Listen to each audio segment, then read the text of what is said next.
Okay, so proving, putting a new hard drive into this iMac is proving to be very difficult. Man, where to start? Where to start? So, I already posted a video about this. I was getting the white screen to death. So the hard drive failed. I took it out. I put in a brand new hard drive. And I got the white screen of death. And I couldn't figure out why. So I decided, you know what? After talking with Dave Dolphin, and he helped me out quite a bit on Twitter, and then actually had a phone conversation with him. So really appreciate that, Dave, if you're watching. But we chatted about like what I could possibly do, and he was trying to help me brainstorm. And he said, why don't you try taking the hard drive out altogether? Like don't put the old one in, don't put the new one in, just leave the bay blank, basically, or leave it disconnected. So I took both the hard drives out. There's one, that's the bad one right there. I put the DVD, installation DVD in, and I booted right to the installation DVD. And so that proved to me that the Mac is functional. If I could boot to the DVD, at least that rules out the logic board and the processor and a number of other things that could have gone wrong, and the internal connections and whatnot. So that was a good thing. So then I thought, okay, well, let's put the new drive back in, and it's an unformatted drive. It's a brand new drive. I just got it from Toshiba, took it out of the box, and this should be simple, right? This should be very simple. You'd start the thing up, you'd hold down the option button, or you'd hold down Command R, or C, or however you want to go out. You could put it in target boot mode, target disk mode. So there's all kinds of things. So anyway, I put the brand new drive back in, and I've got the installation DVD loaded in there.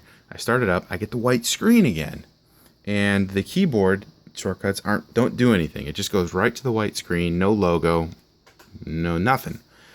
So then I'm trying to research about SATA and jumpers and master slaves, and I read somewhere that there's with the parallel ATA drives, that there's like a master slave relationship, and with like dip switches or jumpers, and apparently with SATA serial ATA that no longer is the case. I don't know. I read it on the internet.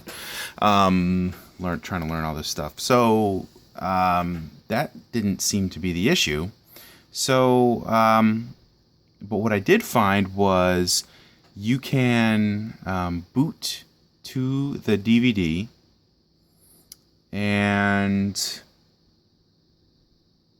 once you're in the DVD, you can access the disk utility, and that's kind of where I'm at right now.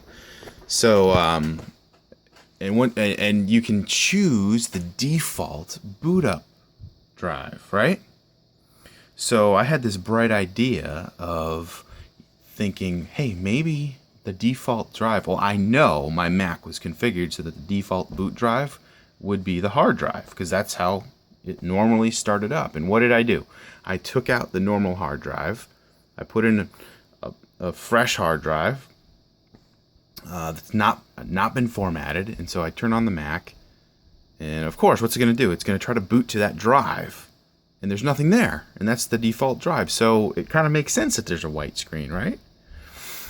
So anyway, I put in the DVD.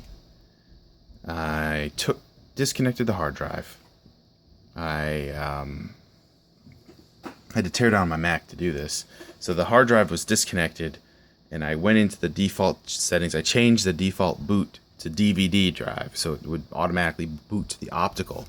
Then I tore it down again, took the screen off, and connected the drive back again, right? So right now, at this very moment in time, there is a brand new 4 terabyte Toshiba hard drive inside this iMac.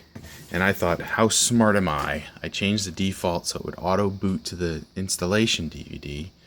And this is the first time I've successfully got the machine to boot up with the new hard drive inside. And I figured, great, that'll do it, right? I've got the machine up and running, booted to the DVD drive. Right now, you're seeing this OS coming off of the DVD drive, the optical drive, right there. And lo and behold, as I'm in Mac OS X installation DVD,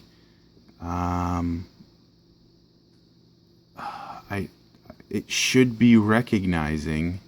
I'm in the disk utility, but it should be recognizing that new hard drive. At least it's there. It's like it doesn't exist. It's all connected. I connected it all back up again. So this is a new place for me to get stuck. So I don't know if I gotta like poke around in the disk utility a little bit more or what. But it says install Mac OS X. Select the disk where you want to install, and I just there's no disk in there, but it's connected. That's what I just did 6 minutes ago before I started recording this video. Is I took all the screws off again for like the 11th time, and I connected that drive, so it's in there. I'm just not a Mac guy. About Mac installer. See, maybe now I can change the startup disk. See, this is what I did. I went to change the startup disk, and I changed it to DVD. Yeah, see, look, it's just not showing up.